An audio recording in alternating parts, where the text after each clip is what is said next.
Hello guys, welcome back to my channel Ashish Kumar Classes. तो इसी के साथ आज का वीडियो में आपको फिर से स्वागत करते हैं। और इस बार मैं कुछ नया अपडेट लाया हूँ। अब की बार मैं बी फार्मेसी का भी कंटेंट डालूंगा। कंटेंट नहीं, मतलब थोड़ा बहुत मैं जैसे यूनिवर्सिटीज के अपडेट है। ज्यादातर लोग जो पंडित बी डी शर्मा यूएचएस से जो कर रहे हैं अपना बी फार्मा, तो उनकी या फिर जो भी अपडेट्स होंगे यूएचएसआर से रिलेटेड इस चैनल पे आशीष कुमार क्लासेस पे अब से आने शुरू हो जाएंगे। कम से कम मैं वीडियो डाला करूंगा। अभी तो मैं तो कोई नहीं, लेट हो जाऊंगा, लेकिन मैं कोई नहीं, जो भी सबसे पहले अपडेट आया करेगा यूनिवर्सिटी से मैं डाल दिया करूंगा। तो उसके लिए चैनल सब्सक्राइब करना है तो कर लीजिए। बाकी के लिए तो अभी मैं फिलहाल मैं क्या कहते हैं 12th क्लास के चैप्टर नंबर 9 पढ़ा रहा हूँ। मतलब कि ये एनसीईआरटी में सिलेबस चेंज हो गया है, तो ये जो है अब 9th चैप्टर हो गया है। भवानी एनसीईआरटी की बुक के अकॉर्डिंग ये चैप्टर नंबर 11 था। तो हमने जो दो पार्ट पढ़े हैं वो तो बिल्कुल सेम थे। बाकी ये थर्ड पार्ट है। आज ये चैप्टर खत्म कर दूंगा मैं, तो टेंशन मत लीजिए। तो आइए हम शुरू करते हैं। तो सबसे पहले आज हम पढ़ेंगे कॉम्पोनेंट्स होनेस्ट होस्ट, ठीक है, ट्रांसफॉर्मेशन रिकॉम्बिनेंट डीएनए के ऊपर। तो क्या मतलब कि समझ सकते हैं आप कि एक डीएनए है हमारे पास, अब क्या है, हमें क्या करना है इसकी ना, हमने क्या कहते हैं इंफॉर्मेशन का ना थोड़ा चेंज करना है। जैसे मान लो ये है कुछ, अगर हम पढ़ते हैं कि डीएनए एक हाइड्रोफिलिक मॉलिक्यूल है। हाँ जी, ठीक है। हाइड्रोफिलिक का मतलब है कि वाटर को ये फिल, मतलब कि वाटर फिलिक है, ये अपना पानी मॉलिक्यूल्स को पकड़ता है।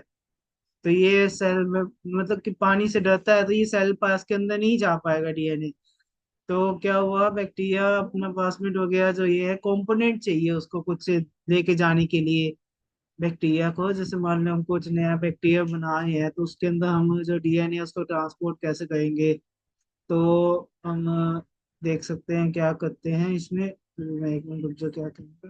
हाँ, तो हम इसमें क्या क्या प्रोसेस को हम यूज कर सकते हैं। तो ये हम क्या करेंगे कि हम रिकॉम्बिनेंट डीएनए, तो वो एक माइक्रो इंजेक्शन होता है, इसमें इतना इंपॉर्टेंट खास नहीं है, बाकी पढ़ने लिखने का ये ज्यादा कुछ नहीं है। बाकी एक ही इम्पोर्टेंट लाइन होती है, ये जो इंट्रोड्यूस का एलियन जो डीएनए है ना, उसको होस्ट सेल के अंदर एक इंट्रोड्यूस करते हैं, ताकि हमें जो चाहिए होता है प्रोडक्ट, जो हमें चाहिए, तो वो हमें मिल सके। इसको जेनेटिक इंजीनियरिंग का ही पार्ट समझ लो। तो हम इसमें क्या कहेंगे कि माइक्रो इंजेक्शन, जैसे कोई छोटा सा माइक्रो इंजेक्शन एक टाइप का इंस्ट्रूमेंट होता है, जो कि हम डीएनए को उसके अंदर ही जो न्यूक्लियस होता है ना एनिमल सेल के, उसको सीधा डाल देते हैं। तो इससे क्या होता है कि वो जो डीएनए है ना, वो उस डीएनए के साथ बाइंड होके अपना भी एप्लीकेट करने लग जाता है, वो अपना भी टूटने जुड़ने लग जाएगा, ठीक है। फिर उसके बाद ये छोटा सा टॉपिक है, और आगे फिर आ जाता है डीएनए का रिकॉम्बिनेंट कैसे डीएनए टेक्नोलॉजी है। तो इसमें टॉपिक आता है कि isolation of genetic material DNA. तो डीएनए को हम कैसे आइसोलेट करेंगे, जैसे मान लो एक बनाना है, मतलब कि इसका जो स्पेशली एक्सपेरिमेंट है क्लास 12 का, ये एक्सपेरिमेंट होता है, मेजर एक्सपेरिमेंट है ये। तो इसको अच्छे से करके जाना, isolation of genetic material DNA को, क्योंकि इसमें आपको उससे भी क्वेश्चन पूछे जा सकते हैं। तो इसमें क्या है, तो मतलब कि डीएनए जो एक सेपरेट होती है स्पॉइलिंग से, एक प्रोसेस होता है, इसको स्पॉइलिंग का नाम देते हैं। तो उसमें क्या कहते हैं, एक्सेप्शन, वो जो मटेरियल है ना उसको बाहर निकालते हैं पहले पहले, मतलब कि मटेरियल बाहर निकाल के उसके ऊपर एसीटोन डाल देंगे, तो आपका डीएनए बाहर आ जाएगा। तो जो प्रोटीन होता है वो क्या कहते हैं, अमीनो एसिड्स होते हैं, तो वो क्या कहेंगे बाहर आ जाएंगे। जो भी डीएनए होगा ना, जैसे बनाना का है डीएनए, अब आप बनाना का सिरप अपना टेस्ट ट्यूब में डालोगे, उसके ऊपर एसीटोन डालोगे, तो इधर बाद आप देखोगे कि उसके ऊपर एक लेयर आ गई है। तो जो लेयर आई है ना, वो एक डीएनए की लेयर थी, जो बनाना का डीएनए एक्सट्रैक्ट किया हमने वो थी। बाकी इसमें जो ये बैक्टीरियाज होते हैं, जैसे ये by treating the bacteria cell को, एनिमल टिश्यू को एंजाइम्स के साथ भी ट्रीट करते हैं। काफी ज्यादा तरीके होते हैं हमारे पास, जैसे लाइसोम बैक्टीरिया से कर दिया, सेलुलोज से कर दिया, चेंटनीज से कर लिया जो फंगस है। और फिर ये मतलब हो जाता है, मतलब जेनेटिक इंजीनियरिंग मोटा मोटा याद कर लो। और कटिंग कैसे होती है डीएनए की एक स्पेसिफिक लोकेशन पे, तो इंस्ट्रक्शन एंजाइम्स होते हैं, प्योरीफाइड डीएनए मॉलिक्यूल होता है। जो इंस्ट्रक्शन एंजाइम है जो ऑप्टिमल कंडीशंस के ऊपर जो स्पेसिफिक एंजाइम होता है। एक्रोसोल जेल जो इलेक्ट्रोफाइल्स जो चेक करता है कि हाँ कहीं एंजाइम की कहीं इंस्ट्रक्शन तो नहीं हुई, कहीं रुक तो नहीं रहा। तो डीएनए जो है नेगेटिवली चार्ज होता है, तो वो जो नेगेटिवली चार्ज होगा वो हमेशा क्या कहते हैं पॉजिटिव की तरफ भागेगा, ऐसा है। तो जैसे ही हम डीएनए के ऊपर जैसे ही हम क्या कहते हैं चार्ज छोड़ते हैं, तो वो क्या करता है वो जो है पॉजिटिव की तरफ आना शुरू करता है।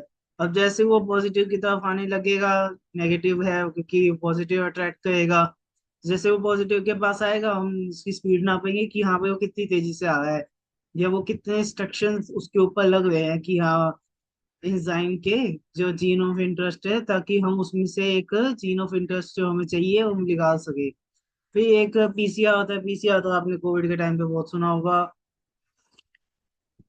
वो होता है कि एक पॉलीमराइज चेन रिएक्शन होती है, तो अभी जो पीसीआर का जो टेस्ट होता है वो तुम्हारे नाक में से जो घुसा के लेते हैं, जो सैंपल लेते हैं, तो एप्लीफिकेशन उसकी जीन ऑफ इंटरेस्ट में कैसे हम डिटेक्ट करेंगे कि हाँ कोरोना वायरस था। तो हम क्या करेंगे उसमें नाक में से या मुंह में से जो है डीएनए लेंगे अपना सैंपल, जो कि डीएनए तो हर जगह प्रेजेंट है, सेल्स हर जगह प्रेजेंट है तो डीएनए भी होएगा। तो हम उस क्या करेंगे उस लार में से जीन जीन बाहर निकाल के उसको पॉलीमराइज चेन मतलब बार बार तोड़ेंगे। मतलब इसमें क्या होता है डीनिचुएशन, सबसे पहले इसको खोलेंगे, ठीक है। फिर इसके आगे जो है प्राइमर्स लगाएंगे, लाइनिंग करेंगे उसको। फिर उसके बाद जो भी टूट जाएगा फिर उसको एम्पलीफाइड करके ऐसे इसको घुमाते हैं 30 बार, ठीक है। ताकि उसको पता चल जाए कि हाँ भाई 1 बिलियन मतलब एम्पलीफाइड डीएनए बन गए हैं। अगर कोई भी डीएनए मतलब अगर मान लो सारे डीएनए कोविड के बन गए तो समझ लो पेशेंट जो है कोविड पॉजिटिव है। बाकी अगर नॉर्मल रेप्लिकेट हुए हैं जैसे पहले होते थे तो ठीक है फिर।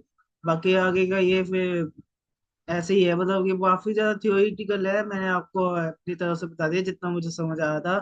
काफी टाइम हो गया, अब तो मेरे 12th क्लास पूरे हुए 2 साल हो गए हैं। तो कोई नहीं, मैं देख लूंगा। फिर इंसर्शन आती है, कैसे हम सिलेक्टेबल मार्कर्स होते हैं एक, तो हम कैसे कंपोनेंट के अंदर डालते हैं, एम्पिलिसिलिन होते हैं, एंटीबायोटिक्स जो होती हैं, इकोलाई के अंदर होस्ट सेल होता है। तो हम कैसे अगार प्लेट्स बनाते हैं एम्पिसिलिन की, ये सब डीएनए हम इंसर्ट इंसर्ट कैसे करेंगे, ये कॉम्पोनेंट जो डीएनए हमने बनाया है उसको हम अंदर कैसे डालेंगे, ये यहाँ बात हो गई है। हमने पीछे पढ़ लिया था कि डीएनए क्या होता है, कैसे बनता है, जो हमने कैसे निकाला, कैसे होता है रेप्लिकेट वगैरह जो हमने देखा था। बाकी अब ये इंसर्शन कैसे करेंगे और जो फॉरेन जीन प्रोडक्ट है उसको कैसे हम ऑब्टेन करेंगे। तो हम क्या करेंगे इसमें, तो हम एक बार पीस डालेंगे एलाइन जो डीएनए हमने कॉलोनिंग वेक्टर पे डाला था और ट्रांसफर किया था उसको bacterial plant and animal cell के अंदर। तो एल एन डीएनए क्या होगा, मल्टीप्लाई होएगा। और इन ऑलमोस्ट कम से कम हर जगह रिकॉम्बिनेंट टेक्नोलॉजीज के अंदर डीएनए मल्टीप्लाई होएगा। तो हमें डिजायरेबल प्रोटीन चाहिए तो हमें यहाँ पे डीएनए रिकॉम्बिनेंट को एक्सप्रेस करना पड़ेगा। तो जो हम बॉर्न जीन डालेंगे ना डीएनए, तो एप्रोप्रिएट कंडीशन में भी होना चाहिए, कहीं ऐसा ना हो कि वो अटैच ही ना हो पाए। तो मामला ऐसे ही है। तो after having clone the gene interest and have optimize the conditions to induce the impression of target protein, जो टारगेट प्रोटीन है उसके ऊपर इंप्रेशन डाल दिया गया है। और लॉन्ग जो स्केल है बड़े स्केल पे वो बन गया है। और जो हेटेरोजीनियस होस्ट है वो रिकॉम्बिनेंट प्रोटीन होएगा, क्योंकि प्रोटीन भी इनकोड करेगा अपनी जो इंफॉर्मेशन है उस डीएनए को ट्रांसफर कर देगा। तो वो एक नया ही प्रोडक्ट बन जाएगा जिसको। और एक इसमें एक वो स्मॉल वॉल्यूम्स आती, मतलब कैसे करते हैं ये एक प्रोसीजर है। जैसे मान लो हमने क्या किया, एक इसमें बायोरिएक्टर्स होते हैं, बायोरिएक्टर्स का मतलब क्या होता है, जैसे एक जो बायोरिएक्टर्स है जो मतलब कि उसमें ना आपने जैसे मान लो एक मीडियम डाला है, जैसे अगार बैक्टीरिया हमने मीडियम डाल लिया। आगे आने वाले टाइम में फार्मेसी में जब आप कर रहे होंगे तो माइक्रोबायोलॉजी पढ़ोगे 3rd सेमेस्टर में, तो उसमें ये आएगा कि रिकॉम्बिनेंट डीएनए मतलब डीएनए से ही रिलेटेड आएगा, मतलब कि वो बायोटेक्नोलॉजी उधर भी आएगी, वो आगे वाले सेमेस्टर्स में आएगी। बाकी इसमें जैसे आप पढ़ रहे हो ना ये बेसिक लेवल है, तो आगे चल के हायर स्टडीज में काफी काम आता है। तो इसमें एक वो आएगा स्मॉल वॉल्यूम का जो है ना, बायोरिएक्टर्स होते हैं जो लार्ज वॉल्यूम्स में होते हैं, 100 से 1000 लीटर के बीच में। तो ये क्या करते हैं, एक वेसल होता है, वो मटेरियल का बायोलॉजिकली कन्वर्ट करता है किसी स्पेसिफिक प्रोडक्ट को, एंजाइम को। तो माइक्रोबियल प्लांट्स और एनिमल्स जो है होते हैं ना, वो बायोरिएक्टर है ना, उसको डिजायर प्रोडक्ट जो कंडीशन सही होती है ना बैक्टीरिया को grow करने के लिए, वो प्रोवाइड करता है। इसमें ये वो क्या कहते हैं, ऑटोक्लेव टाइप होता है ये। तो ऑटोक्लेव का फंक्शन यही होता है कि हाँ अब जो है ये स्टेरलाइज जो एयर है उसके नीचे से आएगी, बाकी उसके में घूमेगी, और ये उसके अंदर ये जो है ना जेनेटिक मटेरियल है वो अलग कर देगी। बाकी फिर डाउनस्ट्रीम प्रोसेसिंग होती है। तो मतलब चीजें दोनों अलग हो जाती है, ठीक है। तो हम इसके लिए क्वालिटी टेस्ट करते हैं, और downstream control testing vary from product to product. मतलब कि है after completion of the biosynthetic stage, the product has to be subjected to a series of process before it is ready to marketing and finished। मतलब downstream process, जैसे मान लो हमारा bacteria बन गया, जैसे हमने कुछ बनाना था, हमने बना दिया, ठीक है। अब उसको हम कैसे मार्केट में लाएंगे, या फिर कैसे हम उसको प्रोसेस करके फिनिश करेंगे, तो बायोसिंथेटिक स्टेज आती है जहाँ पे हम उसको सब्जेक्ट करते हैं, उसका प्रोसेस देखते हैं कैसे हुआ क्या हुआ, फिर उसको मार्केटिंग करके फिनिश प्रोडक्ट में बना देते हैं।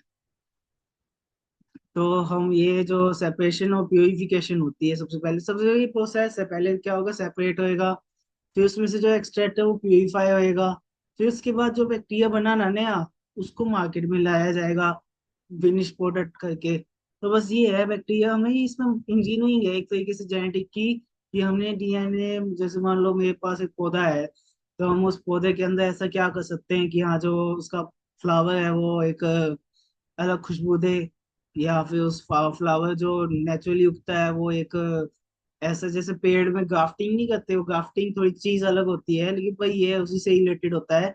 इसमें क्या कर, ग्राफ्टिंग में तो ऐसा होता है कि टहनी को दूसरी टहनी पे लगा देते हैं, तो एक ग्राफ्टिंग हो जाती है, और वो शाफ्टिंग भी होती है, तो मतलब कि वो उस टाइप से हो जाता है। तो बाकी तो ये सब हो चुका है। तो डीएनए को हमें अंदर इंजेक्ट करना होता है, डीएनए मतलब दोनों डीएनए को एक तरह से काट के उसको इंजेक्ट करना होता है, ये बायोटेक्नोलॉजी होती है। ये पूरी मतलब बायोटेक्नोलॉजी है। तो बाकी के तो बस ये चैप्टर आपका खत्म होता है।